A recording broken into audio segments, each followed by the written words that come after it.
Welcome to the Daily Vibecasting. Today we break down Peter Thiel's blueprint for building an untouchable monopoly, ask if Tesla's full self-driving claims are inflated hype or genuine lifesavers, and debate if the state school graduate is finally taking over the corner office.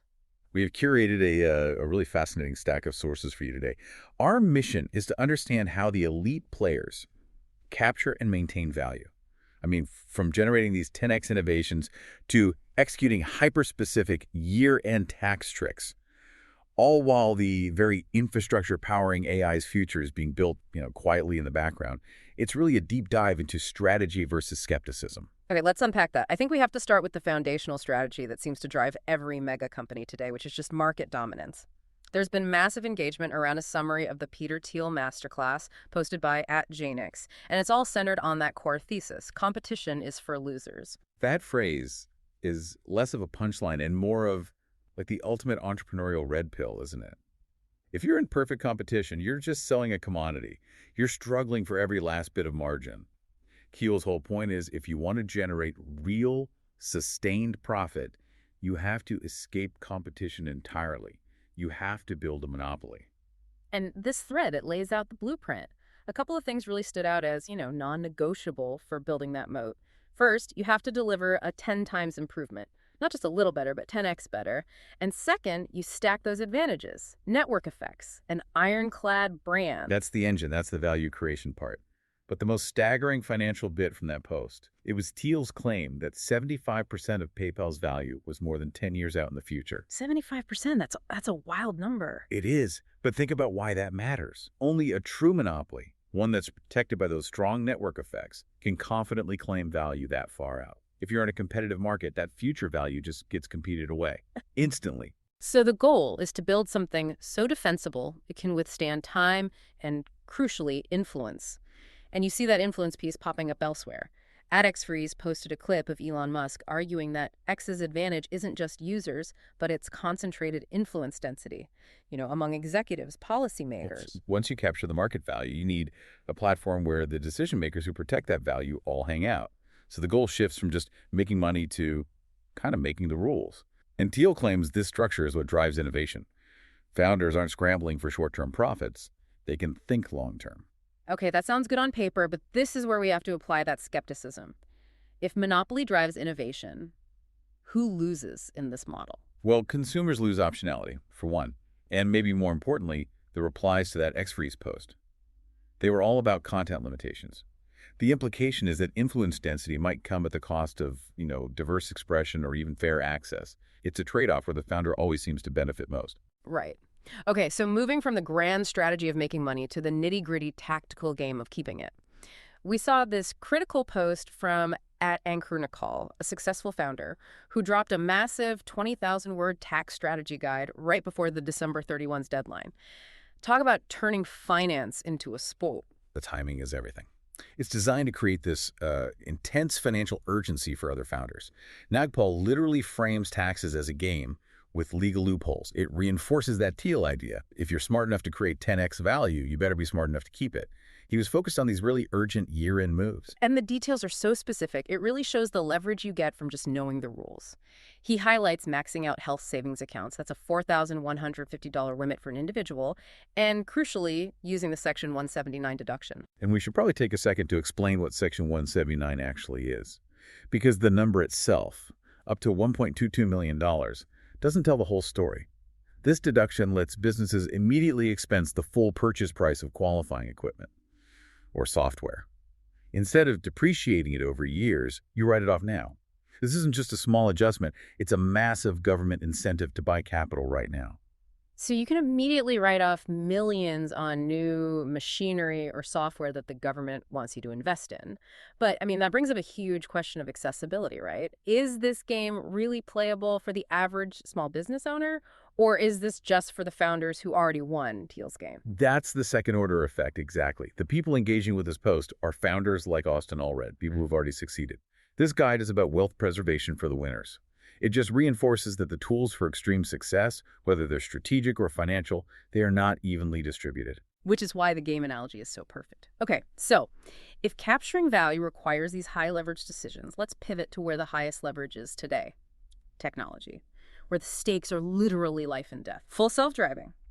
And Mario Knopfel introduced a major safety claim, citing Tesla's own FSD safety report. And the claims are, they're enormous. They're extrapolating massive societal benefits. The report says universal adoption of FSD, the supervised version, could save 32,000 lives in the U.S. and avoid 1.9 million injuries annually. It's true, these are society-shifting numbers. So here's the conflict, right? For you, the listener. How do we square those monumental life-saving claims with the hard real-world data we're seeing? You have to apply the reality check immediately. I mean, the post shows compelling footage of FSD avoiding hazards in fog, in rain, complex intersections. It looks impressive. But independent analyses show a completely different picture. Some studies cite Tesla's fatal crash rate as high as 5.6 per billion miles. That makes it one of the highest among comparable brands. The report relies on these linear assumptions that probably inflate the benefits. It ignores all the driver interventions, the near misses. The hype is massive, but the proof is still very much contested. And the vision just keeps expanding, even with this safety debate raging. At Tesla Owners SV shared footage of a future vehicle, the Robovan. It's positioned as this steerless electric van designed just for autonomous ride-sharing. Price target under $30,000. An aggressive vision for sure. But the switch to a vision-only system, no matter what kind of vehicle it's in, a sedan, a Robovan, an RV, it still faces these core physical problems. And I Am Toby posted about the absolute necessity of physical solutions for dirty cameras, especially in snow or heavy rain. Right.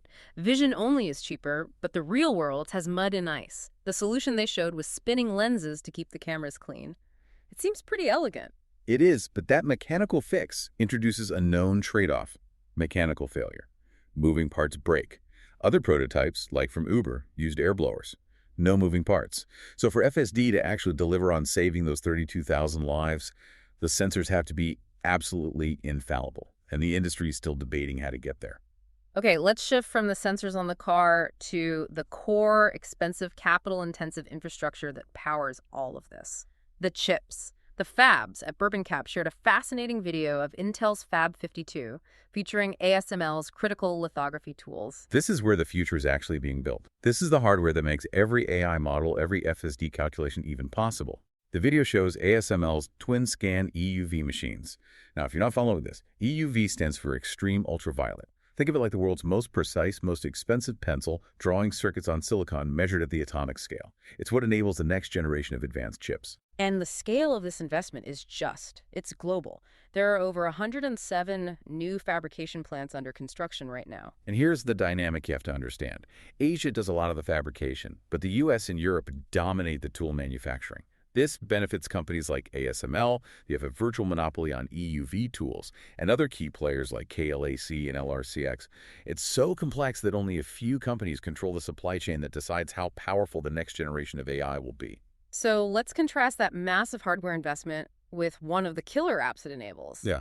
At This Guy No Size showcase what they're calling the textbook killer. It's Google's Learn Your Way. And this is so compelling for personalized education. It's powered by the kind of processing we were just talking about. It uses Google's Learn LM to transform any static PDF or textbook into 5 personalized formats: mind maps, quizzes, audio lessons, all tailored by Gemini 2.5 Pro. It's all about increasing retention. And the efficacy is already there. A trial showed users with the AI tool hit a 78% retention rate on quizzes after a few days. Compare that to 67% for traditional PDFs. We're moving to a future where learning is dynamic, not static. Absolutely. And that textbook killer is only possible because of the massive hardware investment that allows for that kind of Gemini fine-tuning. It's so easy to forget the underlying complexity.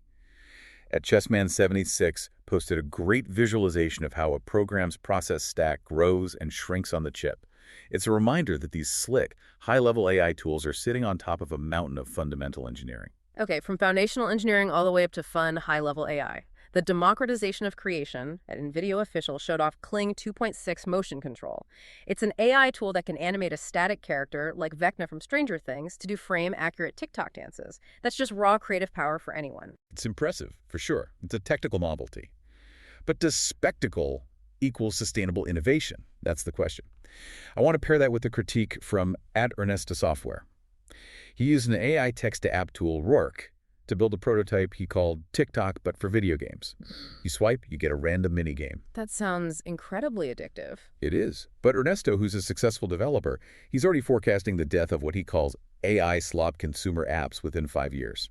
He argues only apps with strong community features or deep gamification will last. So animating Vecna is a fun viral moment. It burns bright for a day.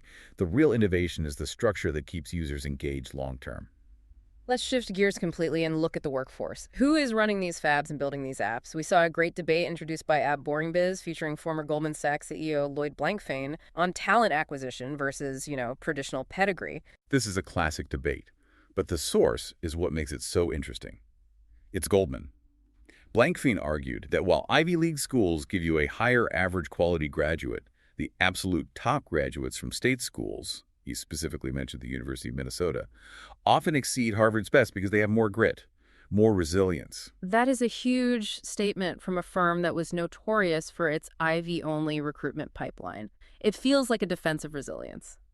But is it genuine conviction, a change in philosophy, or is it just market necessity? Are they just desperate for diverse problem solvers? I lean towards market necessity, and the data backs that up. A BCG study from a few years back showed that teams with varied educational backgrounds generate 19% more revenue from innovation. 19%. So you could argue Goldman's old Ivy bias was actually leaving significant money on the table.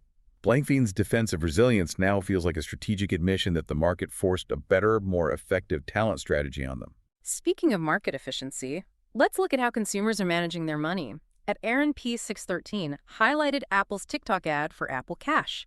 It's all about that seamless, in-chat, peer-to-peer payment. This is frictionless finance at an incredible scale. Apple Cash processes over 2.5 billion transactions a year, and the ad just shows how easy it is. You resolve a $50 debt with a couple of taps inside messages. That instant fix for a small social debt. That's the modern expectation. But the global friction is still there. The replies were just full of frustration that Apple Cash is still U.S. exclusive. It limits that frictionless experience for so many people. And you can juxtapose that hyper-optimized exclusive financial tech with these fleeting moments of community and natural connection. Yeah. Heidi Ammon showed off this beautiful Reeve weather widget. It's a transparent cube with these dynamic natural animations. It appeals to that community enthusiasm for just aesthetically pleasing design. That refined aesthetic is such a sharp contrast to the raw spontaneity in the video shared by @JustinBieber. It's a flash mob in the New York City subway. Random commuters just suddenly break into a synchronized dance. It's the human element versus the hyper-optimized tech, and there's real value there. Studies on flash mobs show they boost bystander mood by 20 to 30% through a shared endorphin release.